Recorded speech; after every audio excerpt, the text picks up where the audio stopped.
Folks were shocked and stunned yesterday to find the news of Michael K. Williams being found dead in his Brooklyn apartment at the age of 54. Was suspected heroin overdose. Williams, of course, gained fame by playing the role of Omar Little on the show The Wire on HBO. Also on Boardwalk Empire, so many other TV shows and movies. In fact, his performance in Lovecraft Country was supposed to, and many people expect that he is going to win his first Emmy in less than 2 weeks during the Primetime Emmy Awards. Michael K. Williams was a dancer, was an artist, beloved by so many people. The tributes have been pouring in from all around the country, not only from actors and entertainers, but also from regular, ordinary people who came into contact with him, how he treated them with dignity and respect. One of the folks who poured his heart out on yesterday on social media is actor Wendell Pierce, who starred with him in the show The Wire. In this video that he posted yesterday, the others posted, this is where you hear Wendell with Michael standing right there describing how an amazing actor he is.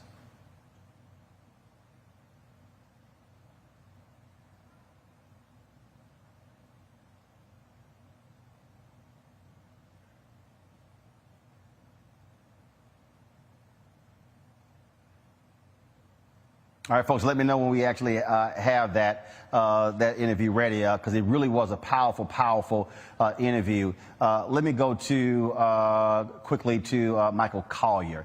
Michael is a comedian out of Los Angeles. He posted yesterday about his good friend Michael K. Williams. Michael Collier, glad to have you back on the show. Unfortunately, under these circumstances, just to share for our audience your thoughts and reflections on your dear friend Michael K. Williams. Well, you know, I love the brother, and I went to see Denzel Washington on Broadway, and pull this camera back even further. We went to see Denzel Washington play A Raisin in the Sun, and then afterwards we stood outside at intermission and just sort of compared acting notes. If you're watching Denzel and you're an actor, you are in a master class, brother. You are looking at the very best of the best, and there I was standing with Michael K., who is the best of the best as well. So we got to laugh about that. We got to go to the Academy Awards parties together like 2 years ago, and just to be able to hang and talk to him was so cool. I do a show called Superstar Interviews, and I had an opportunity to interview him for a 40-minute one-on-one, and I'll be running that tomorrow at 6 p.m. On Instagram, Facebook, and YouTube. So people just see him chatting for 30, 40 minutes, us laughing and breaking it up. And I don't know what kind of time you have, but I wrote a poem. You got time for a poem, Roland? Michael, go ahead. Okay. It's called My Friend. When Michael K. Williams did The Wire, he set the whole television world on fire. When Omar came down the street, you better pick up and run, or you's gonna be one messed up son of a gun. He did more than just hood roles, and they all still inspire. He also was the top gangster in the almost all-white Boardwalk Empire. His work in When They See Us was surprising and stellar, but he wasn't just a great actor. He was a hell of a fella. When I think of his character and heart, there's no one word I can find, but everyone that met this man will tell you that he was kind. For his august work on Lovecraft Country, he's nominated for an Emmy Award. And on his trip to heaven, I hope he knows that he's adored. I swear I hope he wins that thing to crown his awesome career. And I hope we all can applaud the human he was when he was hanging around out here. We will miss this magical brother. Great actor, great father, great dancer, great man. We will fill in his spirit with prayers and love and put the rest in God's hands. I love that brother, man. And he had just such a great body of work that was so varietous. He did all types of roles, man. And he brought all of it and he left it all right there in the camera. he didn't play. So I was honored to know him, and I will be sending prayers up for him on my shows. Every place I go for the next couple of weeks, I'm burning 2 candles a day and just wishing that wherever he goes, I know he's in the heart of God, but now I want to keep him in the hearts and the minds of us, because, you know, this is 4th Emmy nomination, and I want him to win this one. Michael Collier, we appreciate you sharing your time and thoughts and reflections on your friend Michael K. Williams. Thank you, King. All right, see y'all. All right, folks. Michael talked about the roles that he played. One of those roles was in the remake of the movie Superfly, which was led by Director X. He joins us right now here on Roland Martin Unfiltered.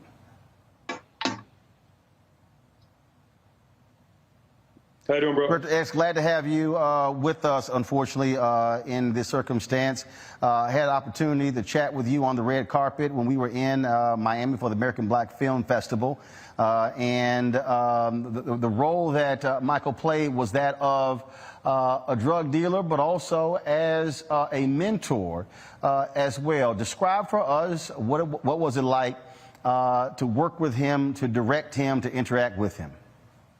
I mean, yeah, his role, he played Scatter from the original movie. And, I mean, he's just a real artist that respects all the art forms of it. It's not, you know, some people get very caught up, and I'm an actor, and that's where they live, and I do films, and I do these things. But he had a real respect for dancers, directors from music videos, commercials, just the whole art form across the board, and really understood when you're dealing with masters, right? And he was a master himself, right? He was truly dedicated to the art form, truly appreciated all forms of art.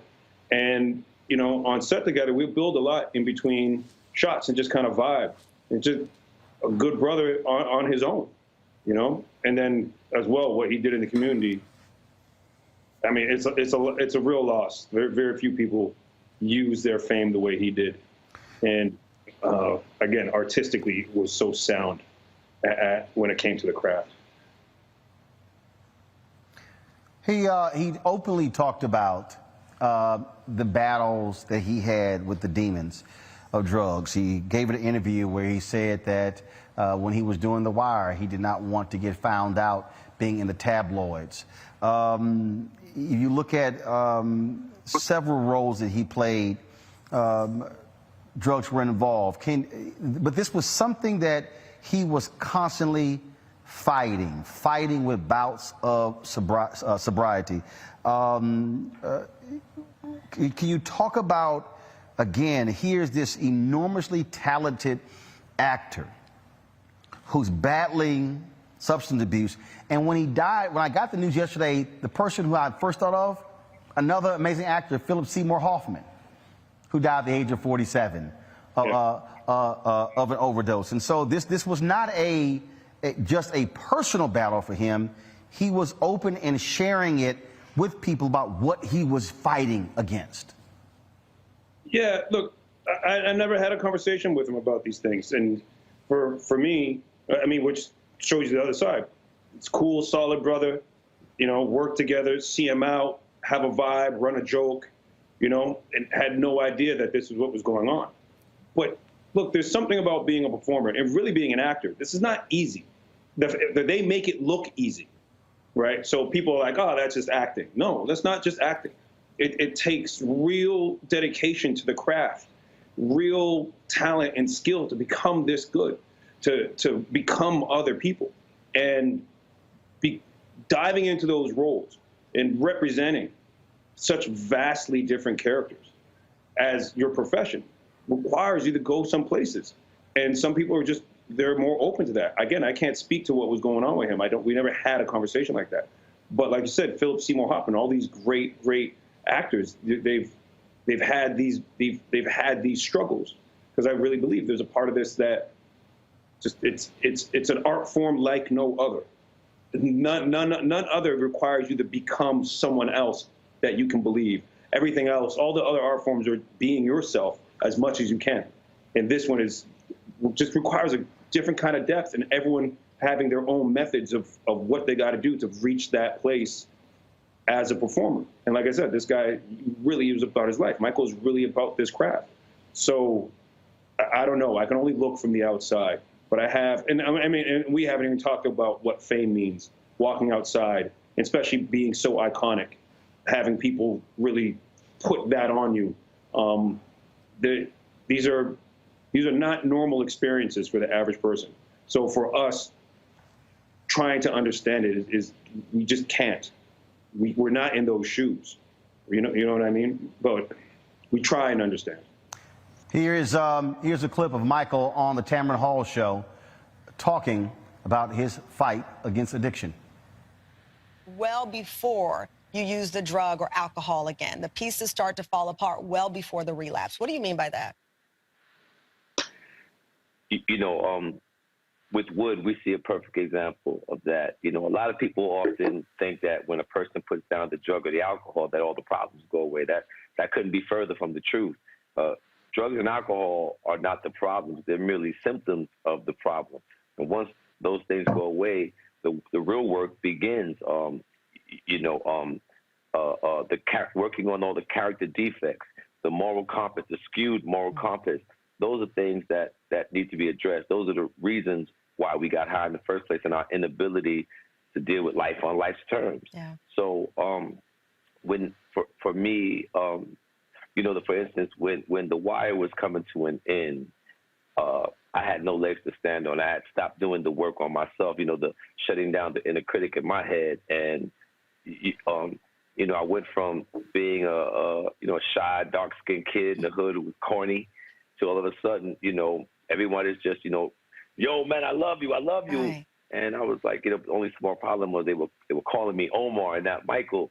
And I was like, yeah, Omar, Michael, who gives a damn? It's the name, right? Right. And that was the beginnings of me losing myself, losing my identity, and in my work, and that came back to haunt me drastically toward the end. I had no legs to stand on when that show ended, because I was forced to go back and look in the mirror, and that was who wants to do that, right? You have to go back to the mirror and ask yourself who you are. Michael, it's so interesting. You have this pivotal moment that happened in your life that involved then Senator Barack Obama on the campaign trail. It was 2008. And that's actually when I just interviewed him and met him as well. I'm living in Chicago, and he's got this book and the audacity of hope and all these things.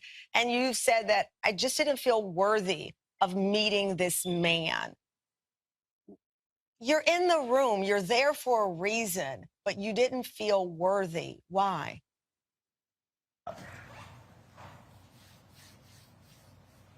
All right, folks, we still have Director X here. I want to bring in now actor Morris Chestnut, journalist Tanya Hart, and also actress Erica Alexander. Glad to have all of you on the show.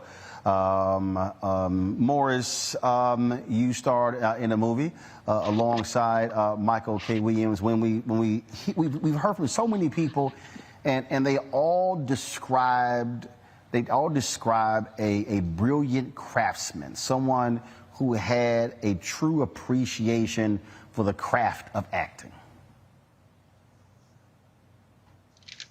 Because I'd never met Michael before we worked together, and you see all his characters, and you never know what the person is going to be like when you meet him. And just like in that interview that you just showed with Tamron, he was just so honest, open, and genuine. And he brought that into all of his characters, in particular the character that he played with us. But when you meet him, he was just so personable. And the director before, that was just on a second ago, said he makes it look easy. Even when I was working with him, he just did it so effortlessly and just brilliantly. And he's a brilliant talent. Tanya Hart, you've covered a lot of folks in many ways on red carpets, and one of the things that about Michael K. Williams is that he was not an ordinary brother. You saw him. The distinct mark on his forehead. But the thing that also I thought was always interesting, he you see these roles where he played this really, really serious dude, but man, he was always smiling when you saw him on the red carpet. Yeah. Absolutely smiling, and a very, very, very nice guy. You know, it's not easy being out there on the red carpet for the actors, and even for the journalists. And I have to say, Michael, as intense as he was in his roles, there was an underlying inner sweetness to him, I guess is the best way I can describe it. He was really a sweet guy. I mean, and you could tell. And he always had a smile on. Let me tell you something else. The brother was always sharp, okay? He did not hit a red carpet where he didn't have his AAA game on, and you had to love that about him. And even in the roles he plays, you know, they weren't always where he had to dress up. He looked really great in his clothes, let me just put it that way.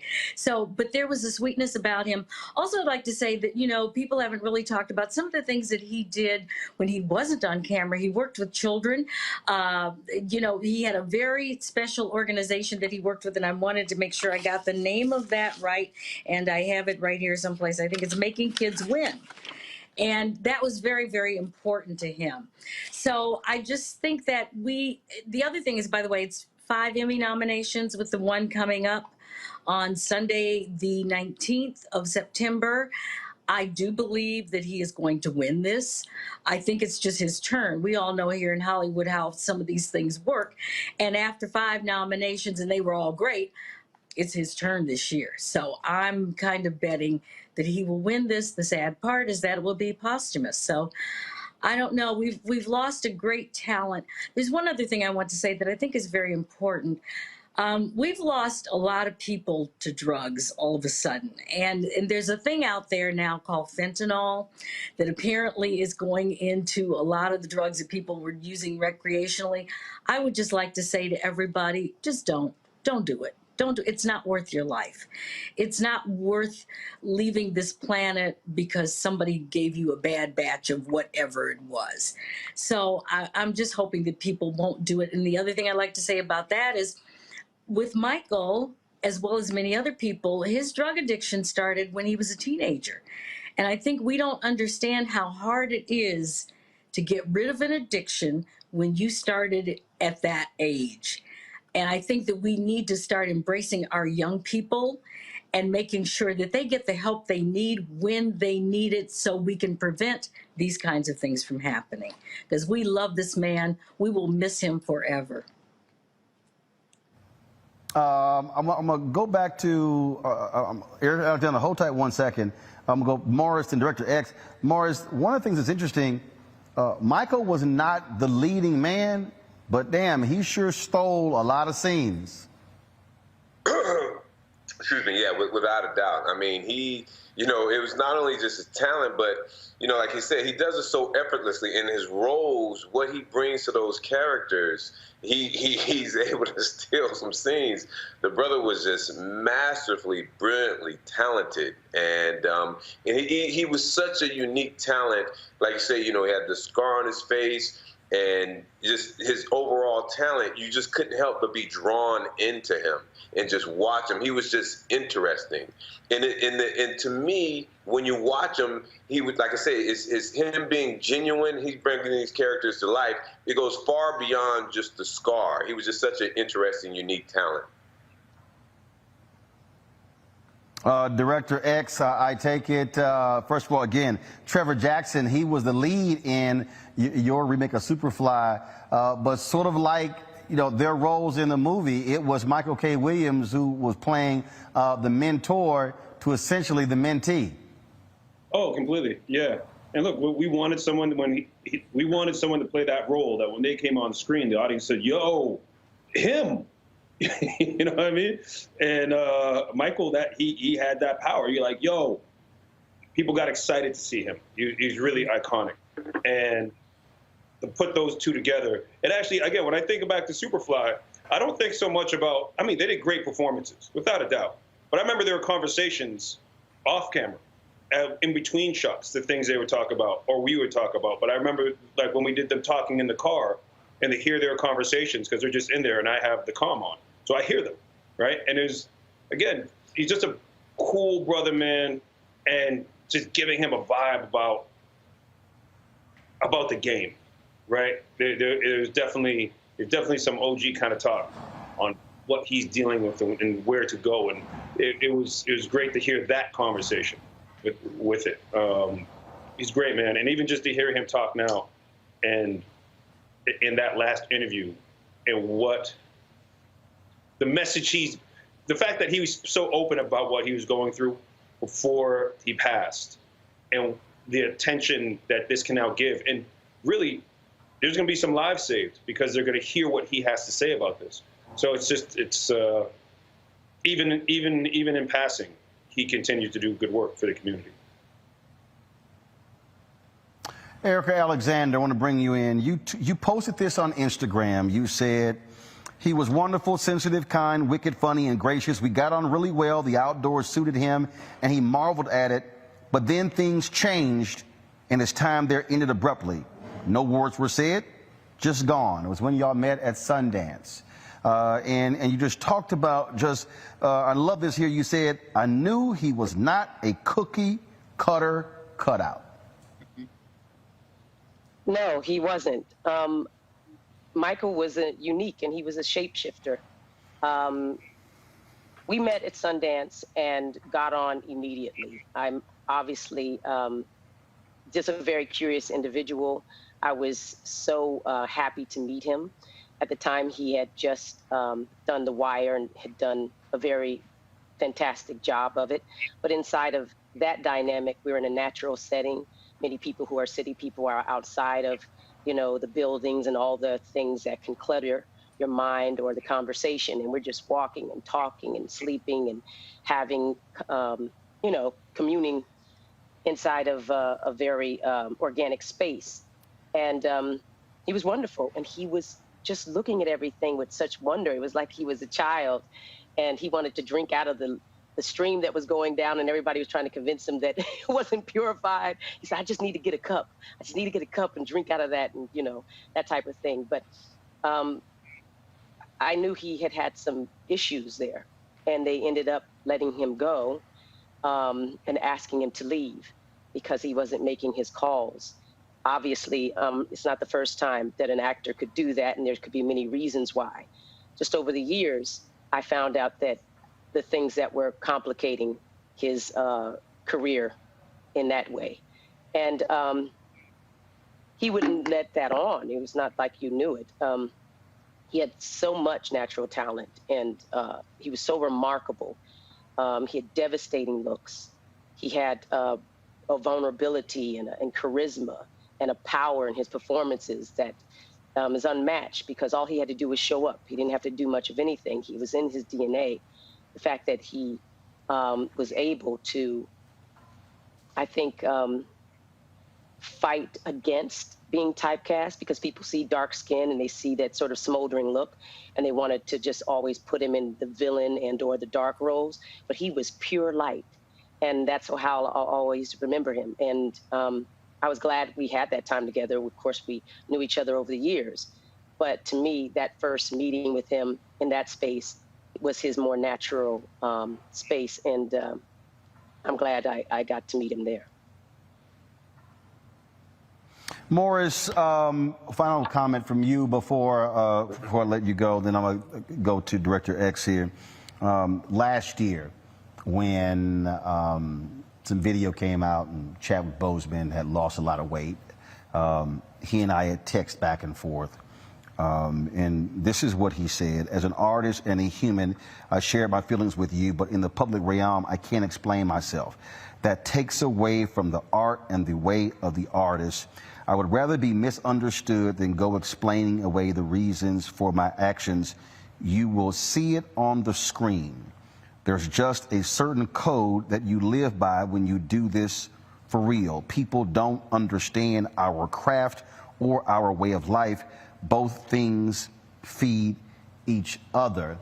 And although people are shocked and saddened and stunned by his death at the age of 54, he would have been 55 on November 22nd, the fact that he is remembered for these absolutely iconic roles, and some will say two of the greatest roles in the 20th century of television, 21st century of television. That right there, I think, also says a lot about his immense talent.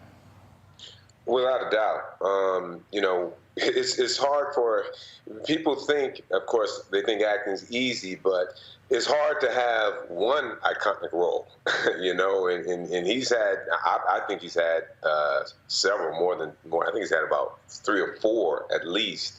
And like I say, with me, what really resonated with me with him is seeing him in so many roles before I met him, and then him being as open and genuine and as he was, and it shows through during his work, which allowed him to, you know, of course, he put a lot of resources to portray those characters, those characters have become iconic, and it's just something to me as I just respect, you know, as a person, but even more particularly as an artist, for him to be so open and genuine, and then to be able to delve into those characters like that.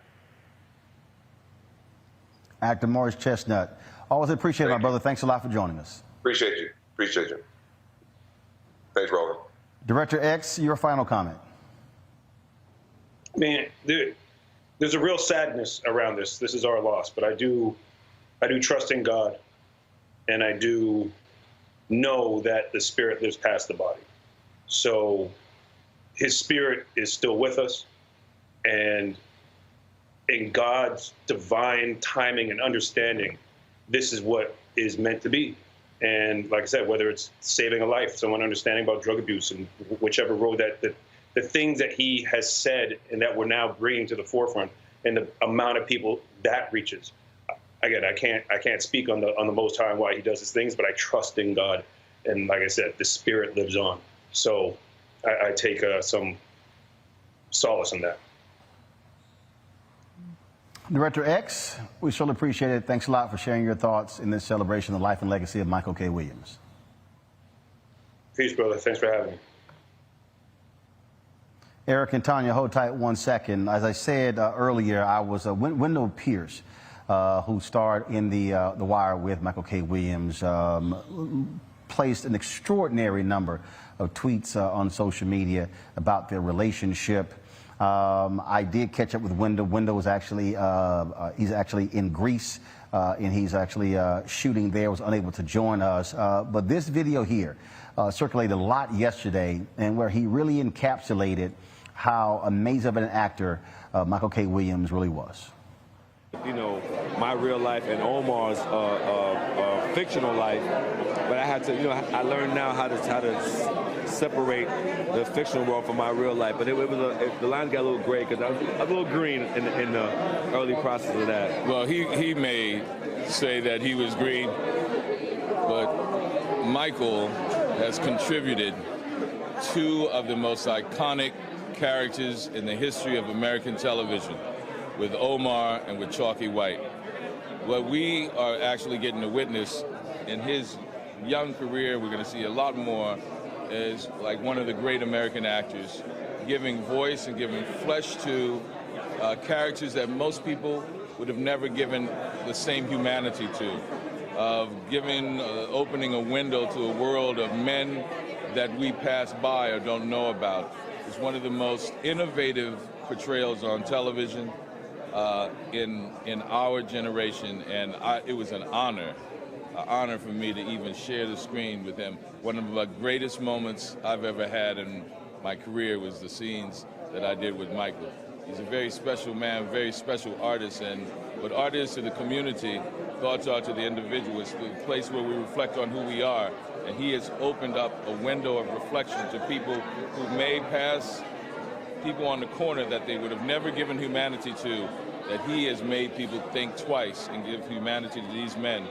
And that's classic American television history right there, Michael K. Williams.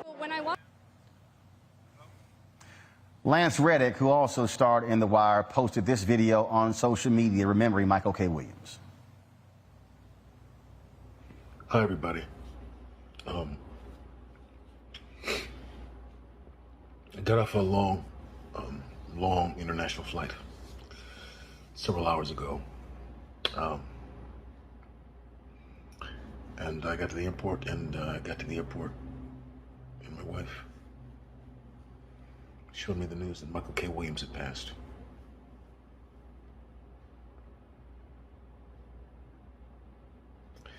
And I just felt that I wanted to say something. We weren't close. I hadn't really spoken to Michael in years. I saw him at an event last year. But we didn't really get a chance to talk. And in the coming days, people might talk a lot about his award nominations and the incredible roles that he played, not the least of which is The Wire, which was so incredibly groundbreaking on so many different levels in terms of representation. But I remember we were at a bar one night, just the two of us talking, having a drink. He was telling about how he got started in the industry as a dancer. Told me about meeting Felicia Snoop. I know he introduced her to Ed Burns and David Simon. And whenever I needed help, advice, career stuff, particularly back then, he'd always help. He introduced me to his manager. He introduced me to his, when I needed help, he introduced me to his publicist. He was that guy. So, well, everybody else talks about what a great actor he was. I just want to say from my experience, he was one of the kindest, gentlest, most genuine, giving and courageous souls I've ever met.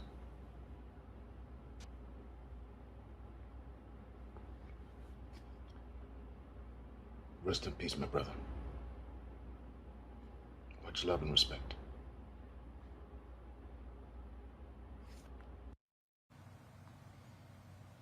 All right, folks, we are joined by a couple of more guests. We still have Tanya Hart, Erica Alexander. We're joined by Dr. Greg Carr, Department of Afro-American Studies at Howard University, professor there, and also we have actor Flex. Glad to have all of you. Flex, I want to start with you.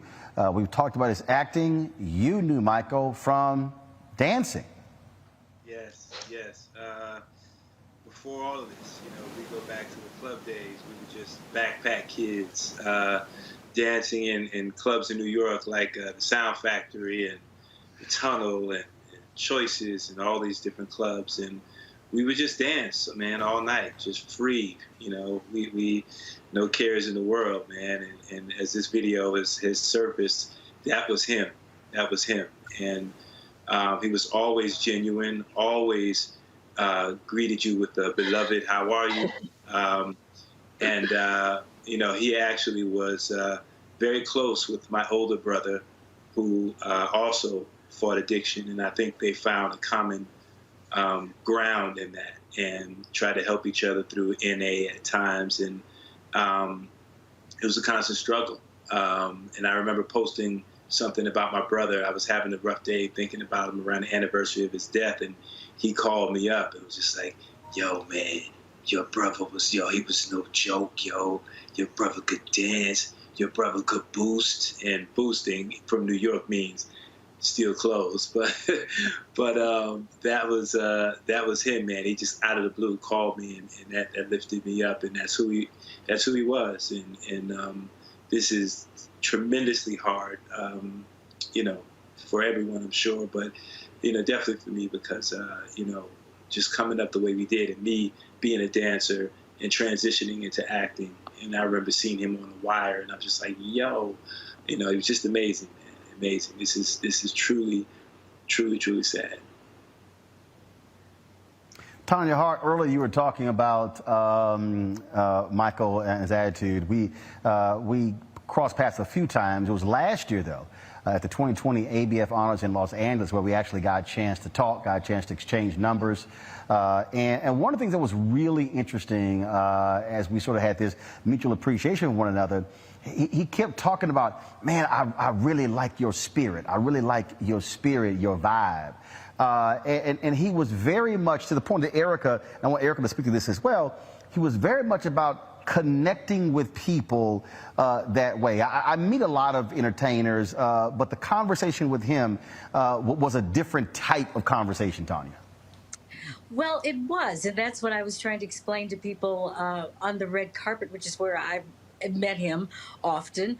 And the thing about him, too, he always made sure if he saw black press out there, he would make sure that he went to talk to the black press. And we can really appreciate that because, you know, Roland, you really know everybody doesn't do that, especially when you've reached the stature that in the business that he has. But he would always make sure that he talked to the press because, you know, he understood who really helped his career along. It's always the black press. We always know about folks like Michael before the general public knows who Michael is. They may know he's that great guy. You know, I saw that guy on TV the other day. I don't know who he is. We knew who he was. We knew where he came from. We knew how important his talent was. And we would give that out to people, and he would give it back to us. And I truly appreciate him for that. I just, again, it's going to be interesting. You know, the Emmys are going to be virtual, sort of. They're doing a virtual and in-person thing this year as well. Most of us in the press will be virtual. A few of us will be there. But it will be interesting to see the kind of tribute that people pay to him, because even a lot of people who didn't give him his propers when he was here, you know, they're going to come out and do that now because it was so well deserved and they knew it was deserved. And it's sometimes a shame that this has to happen before people realize how important, because he was truly an important and a gifted talent, but he was important, I think, to black people. Because as many of the folks here have said, he showed a certain humanity and humility and vulnerability on the screen that we don't often get. And he also allowed us to tell our story in our own words. That's really what Michael K. Williams did. He told our story in our words. And I appreciate and love him for that. Erica, that point about spirits connecting, the vibe that he had, I saw somebody, and it was just a random person who said they happened to be at a party. This person was a poet. They felt out of place. They sat in a corner, and Michael came over and began to talk to that person and said, well, what do you do? The person said they were a poet, and he said, well, I want to hear some of your stuff. And this person said they were just shocked that here they were at a party and he was spending that amount of time with them and said, hey, I want to hear your stuff. He was a very giving spirit, and he would get intimate with you very quickly. Something that actors have to do immediately is meet somebody and then make love to them. He did that every day. He did that as a matter of course. That's who he was. And it can't be, again, quantified, the amount of charisma and power that he carried. But that was also a way of him tapping into his source. And he understood that. You had people like Lance Reddick and Wendell Pierce. And these are actors I've worked with and I know. And I feel like I've gotten intimate with without having any relationships like that, you know, in the typical way. Very, very quickly, because I played Lance Reddick's wife, and Wendell Pierce and I have performed together, and we grew up together, a lot of us. I see Flex here and think about how young he was when he was on the radar. And it's just totally right what Tanya's saying about how the black press recognizes you before anybody else does. And they sing your praises and they lift you up. And often that's probably the only sort of support you'll get. But I just want to say right here, right now, is that we know each other in this very small industry. And if you last any length of time, it's because you've connected intimately with people and we've supported each other. And it's heartbreaking to keep losing all these powerful talents. African American, 13%, are the most powerful culture makers in world history. And I think we've been burdened with a unique,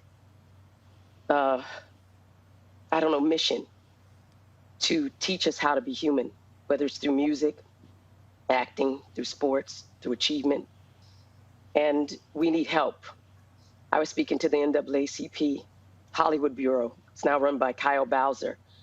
And they were asking how they could be more advocates and or activists for actors. And I said, we need help. There are many people who live in poverty and who are suffering from addiction way before they get into showbiz.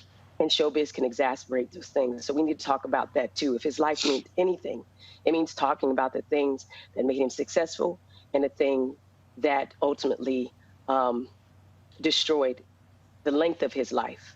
Never his talent, never his light, but how long he should be here and be contributing and participating.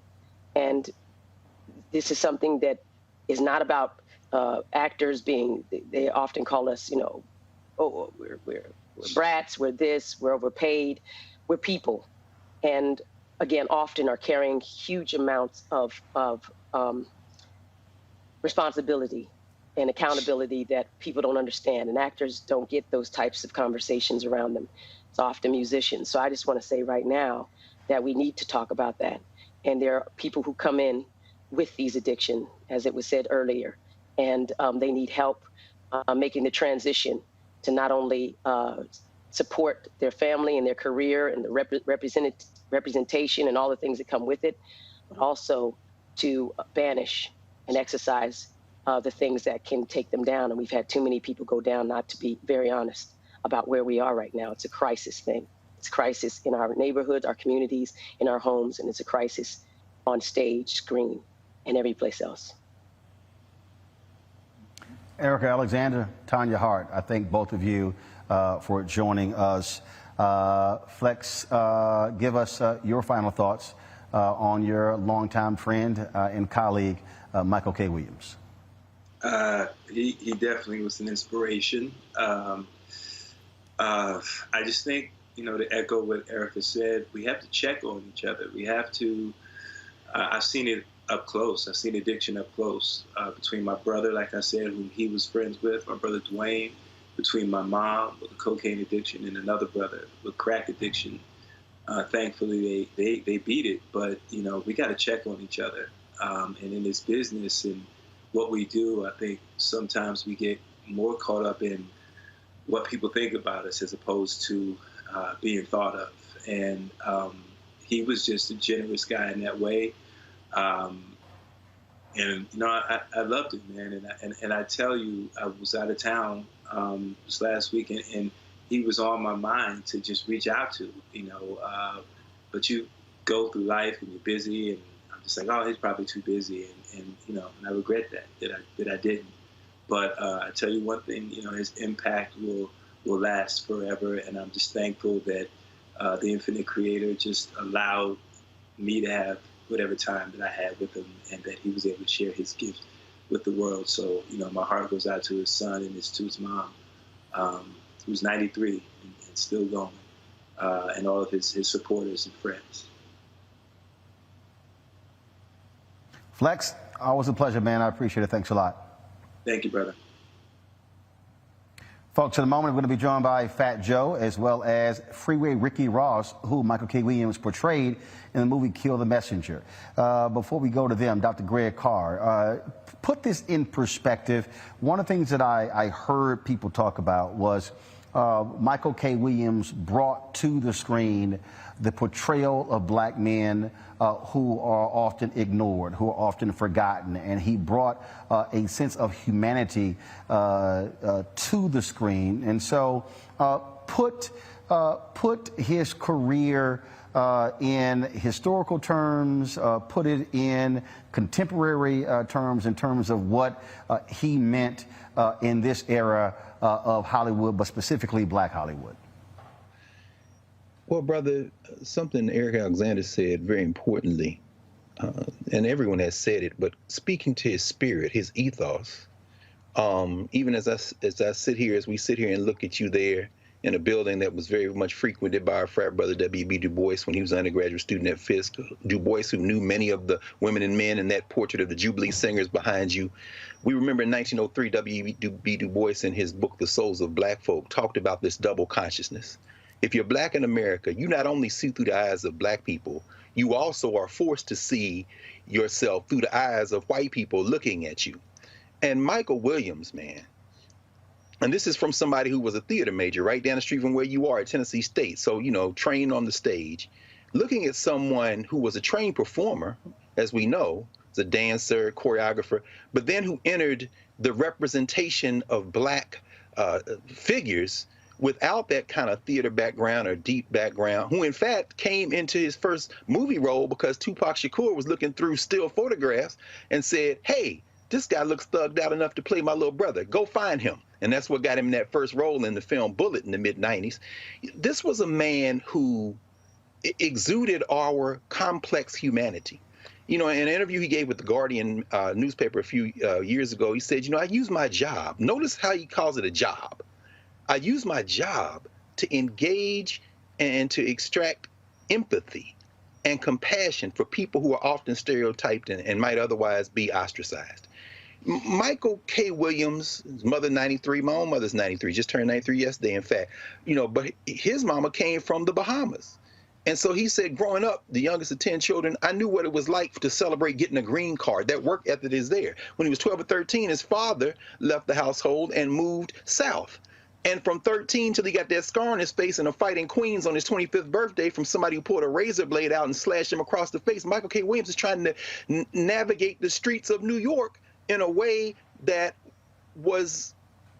allowed him to have his whole humanity. Here's a man who said, I wasn't a typical alpha male in that sense. And we see the complexity of his black maleness on the screen in all his roles. That last major role that Sister Hart said that he might get that award for and probably will get the award for in Lovecraft Country, Montrose Freeman, unlike Chalky White, one of the most stereotypical names you could put on a black character in Boardwalk Empire, unlike even Omar Little, who after the first season of The Wire was only supposed to be there 1 year. He ends up going through the rest of the run, and he says, at the end of year 1, I wore the darkness of Omar Little, because even people in the hood were calling me Omar. When he first met Barack Obama, he said, Omar. Hey, dude, this is my name, not Omar, but I'll wear that. He came out of that first season with all of that stuff. He says, I lost everything. I was on cocaine at the end of the year. I lost all the money. He rebounded, but through it all, he portrayed the complexity of black maleness in a way that wasn't coached by directors that he had grown up in college or on the stage or off Broadway. It was coming out of his full humanity, which is why I think it's very interesting that in many interviews, he said, after Lovecraft Country, he said that uncovered generational trauma in me that I had to go and seek therapy. He said the first time he saw therapists on a movie set was when Ava DuVernay had them there on When They See Us. And he understood then, I need to do that. So he went to, not only did he do that, he went to Narcotics Anonymous. And so I'll end with this. Michael K. Williams, I don't know that he was acting as much as he was presenting the complexity of what it means to navigate that double consciousness in American life and black life in the world. And ultimately, like any good actor, and I know that from experience, brother, like any good actor, the role doesn't stop when the lights go down. You wear that thing. And ultimately, whether we can say his demons caught up with him or not, this was a man who seemed to live his life openly and honestly from beginning to end. And we're just fortunate we got to see a little bit of that on film. And so as he rises like Roz, an ancestor, we wish him safe journey and understand he paid a hell of a price for helping us see ourselves in the mirror of his craft. Dr. Greg Carr, hold tight 1 second. Joining us right now is a son of the Bronx, rapper Fat Joe. Fat Joe, welcome to Roland Martin Unfiltered. Hey, Roland, how you doing, my brother? What's going on? Man, all good.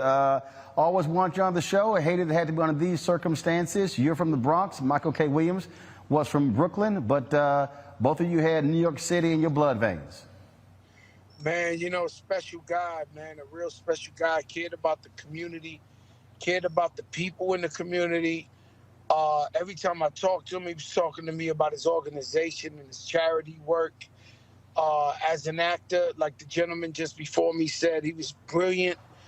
He was a genius, and just everybody just was in love with him. And he was so incredible at his roles that it was hard to look at him as Michael K. Williams when you met him in person. Like he said, Barack Obama would call him Omar. You know, people walk up to him, call him Chalky White. I mean, this guy was incredible, full of life, gone way, way, way too soon. Talk about the fact that he was very open, Fat Joe, about his struggles in his battle. Courtney B. Vance posted on social media that he would send him quotes from the Bible, and Michael would respond, and he said, and how they would go back and forth. I mean, this was a man who was wrestling with his demons. You know, for me, it's weird, right? Because of course we know his history, but I have been seeing him in the past months and all that, and this guy looks so clean, so sober. He looked like he was just like me and you, just focused, man. So this is coming out of right field to me. I know he's had his histories, I know he's had his battles, but every time I've seen him, he's just been straight up sober and focused and talking about the movement and talking about the people and helping the kids and getting them out of gang life and stuff like that. And so man, this took me by surprise, man. Well, it took, I think, a lot of folks by surprise, and so many people have been shocked and devastated. Nikki Bahari, she tweeted that she was just shooting with him 2 weeks ago. Others talked about talking to him just a week ago, but the reality, Fat Joe, is that one of the things that we understand with addiction is that any one thing could just cause some stuff to just go, and then all of a sudden they make that one phone call, and unfortunately it was time's up for him. Last thing I would like for you to speak to is that for somebody who played these, who the people thought he was serious, he had the scowl. Man, this guy had a laugh, and when you saw, he just could fill the room just with his laughter and dance and just truly living life. He was just beautiful, man. He was compassionate. Even though his roles were tough, guys, he was a sweetheart. He was a teddy bear in person. He cared about the people. He was so humble. You know, it's like a guy who wasn't aware of his contributions. He wasn't aware of his paving the ground and everything. You know, this guy, man, he was a special guy. And he was somebody that was accessible to the people, you know, and always there for the people and always fighting for the people, man. He's going to be really, really, really, really, really, really missed. God bless this brother, man. And he should be as a major inspiration, because we all know that addiction is really an illness, and it's so strong that the smartest people, the greatest people in the world, fall to it. You know, so God bless Michael. We'll forever lift up his voice and represent him to the fullest, man. But God bless him, his family, everybody who's been affected by his death. Fat Joe, I appreciate it, my brother. Thanks a lot. Thank you, Roland. God bless.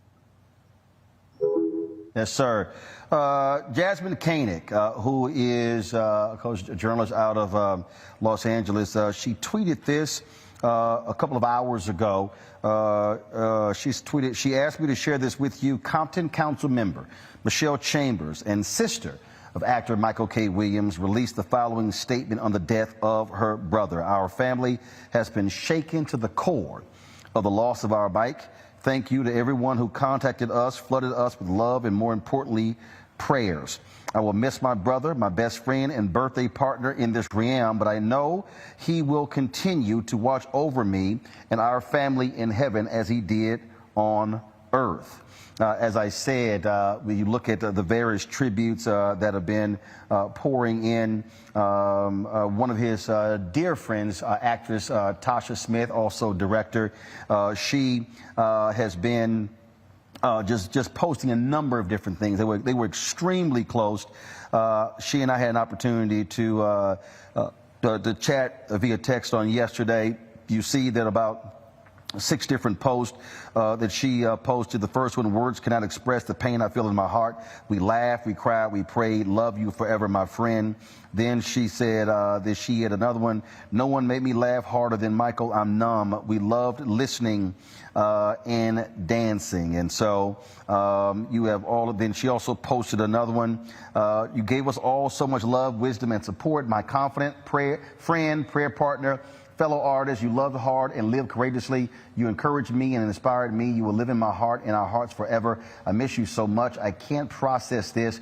I know you're with the Lord, resting easy, at peace, but damn, this hurts. That was actress, as well as director Tasha Smith sharing her thoughts about her friend Michael K. Williams, who died yesterday at the age of 54. It was in June when Michael K. Williams took the stage at the BET Awards for their tribute to DMX, and he certainly embodied X with this performance. I said I'm slipping, I'm falling, I can't get up. Let my soul rest and take my breath. I've been through many different phases like mazes to find my way, but now I know the happy days are not far away. If I'm strong enough, I live long enough to see my kids doing something more successful with their time other than biz. Cause they was forced to me to be a man without a helping hand trying to stand. Damn! I said I'm slipping, I'm falling, I got to get up, get back on my feet so I can tear it up. Just cause I love my I shed blood with all my let them holler, real man. All I wanna hear is right here, man.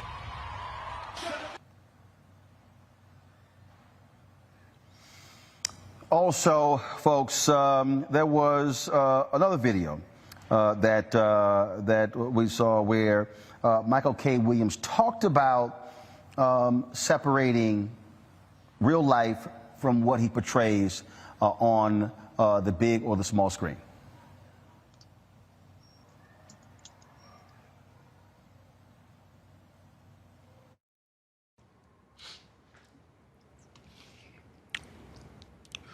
You think I'm being typecast?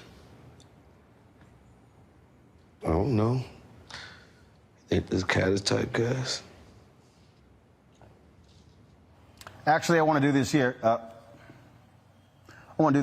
actually, there's a longer video. That video was actually, it was called Typecast. It was put out by The Atlantic as well as HBO. And so what I want to do is I want to play the full video. It should be a 2-minute and 23-second video.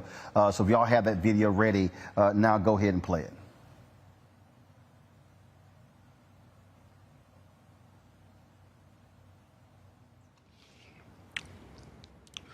You think I'm being typecast? I don't know. Think this cat is typecast? It's a fucking cat, you know? Ain't got much choice. What if he moved to a new neighborhood? You know? Hung out with the poodle crowd, did poodle things, you know, become a poodle. Still be a cat, you know? But what if he convinced himself that he was a poodle and everyone else that he was a poodle? Wouldn't that make him a poodle? That's a good point. I mean, weird as shit, but that's a good point. And this whole metaphor is bullshit, yo. You hear me? You think everybody don't got a role to play, huh?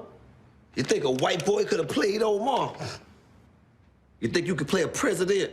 I could. And I think we've seen the last black president for a while. I'm just saying. I think you're gonna always be playing some version of Mike. Gangster Mike, old-timer gangster Mike, southern gangster Mike. But I'm not a gangster. Everyone that knows me knows that. Self-denying gangster Mike. Look, I picked these roles. I made this path for myself. Did you? Yeah, did you? Or did they choose you? You think we would be doing what we're doing if we had a choice? Huh? Face it, man. Look, we from a certain type of people that come from a type of place that look a type of way. You know what that make us? Black. Typecast. If I were typecast, I'd be in jail or dead. But I'm here. I got out. Got myself out. You sure about that?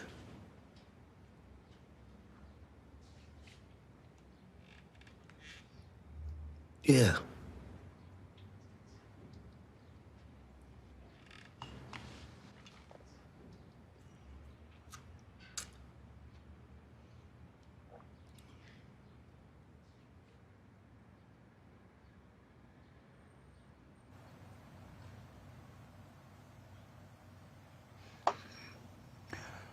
Greg Carr, that was a video that was done, like I said, for The Atlantic and HBO. And, man, that's a whole lot to unpack in that 2-minute and 23-second video. Well, Roland, you know, there's a phrase in Latin that is used in legal circles, res ipsa loquitur. The thing speaks for itself. And it's a very powerful phrase, but I want to go back to a language that was old before the Romans ever figured out how to build a house that stayed up. And that's the ancient Egyptians. They had a phrase that said, at the end of your life, if you live a life that allows you, the ancestors to say, what they say is, ma'aheru. Ma'aheru means the voice is true. We just saw what should probably be that brother's testament. That is his obituary. I mean, watching him portray DMX, you realize he can only embody DMX to a point, because DMX was the characterization of the so-called alpha male. That wasn't Michael K. Williams. Michael K. Williams, I mean, pushed against the borders of gender.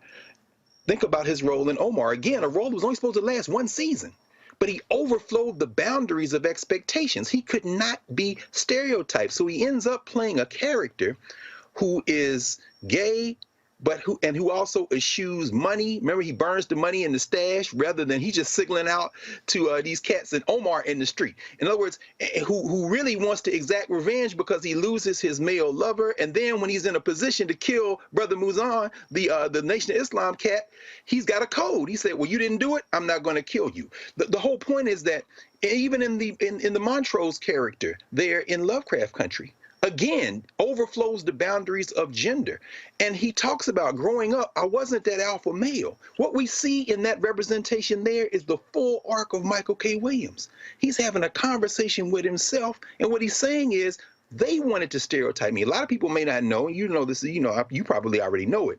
Quentin Tarantino wanted to put him in Django Unchained. It was down to Michael K. Williams and Jamie Foxx for the role of Django. Quentin Tarantino, one of the most brilliant exploiters of black culture in contemporary film history. A real coon maker, in my opinion, excuse the French, but Michael K. Williams, fortunately, didn't get that role. Why? Because I'm sure he would have overflowed the boundaries of Django as well.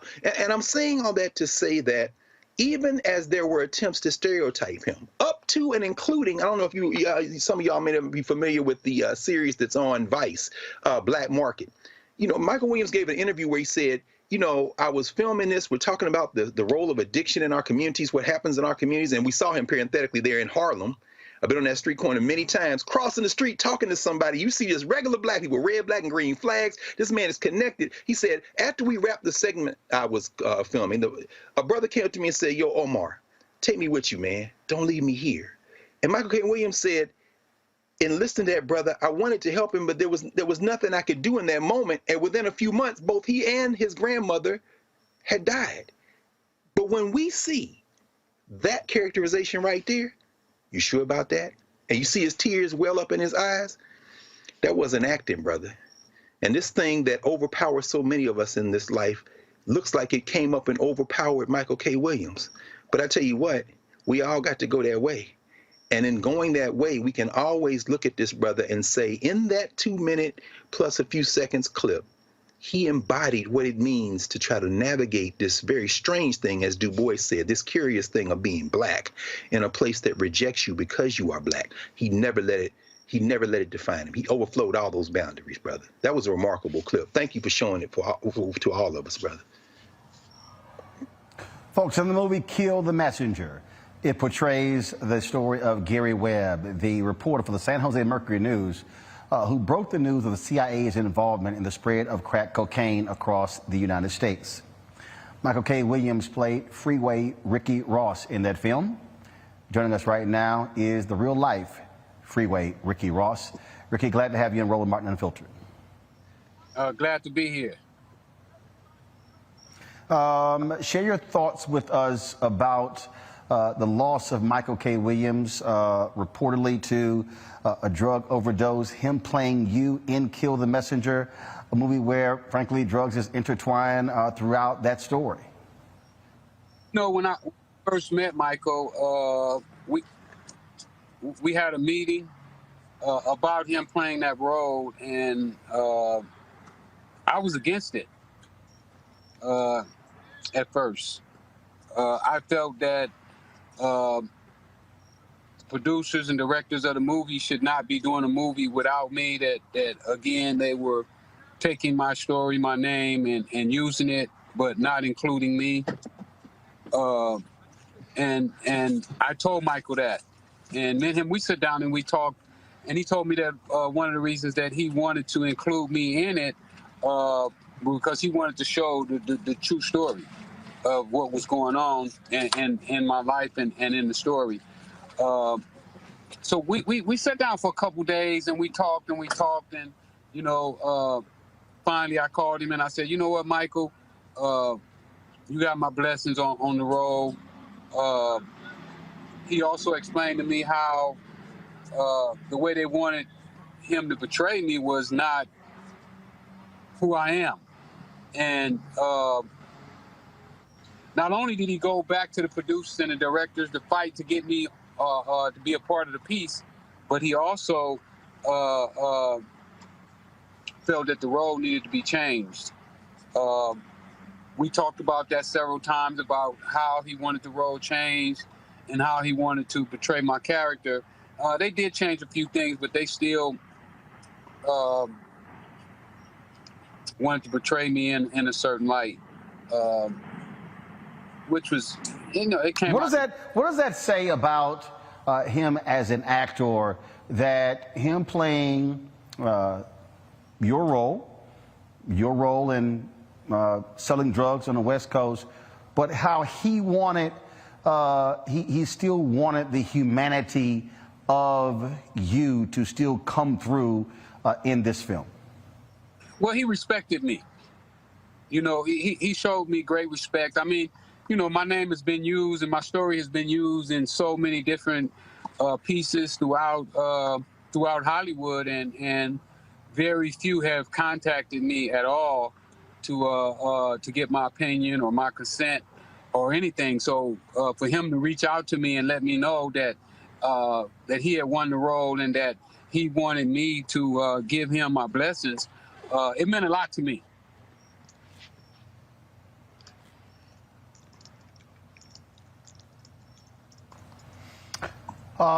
It is, so many people have been impacted and shocked and saddened with the story of his passing. He was very open about his battles with addiction. What would you say to someone out there who is doing today what you used to do?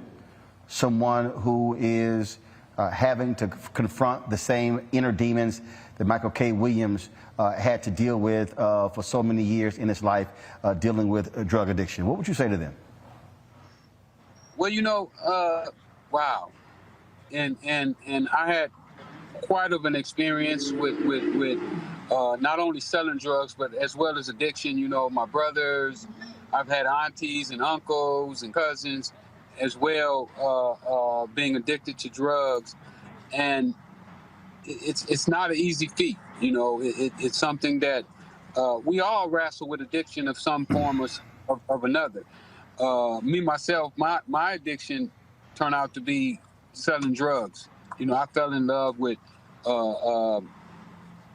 what we call the game of selling drugs. And I understood that my addiction could have been just as great as somebody who was using drugs. But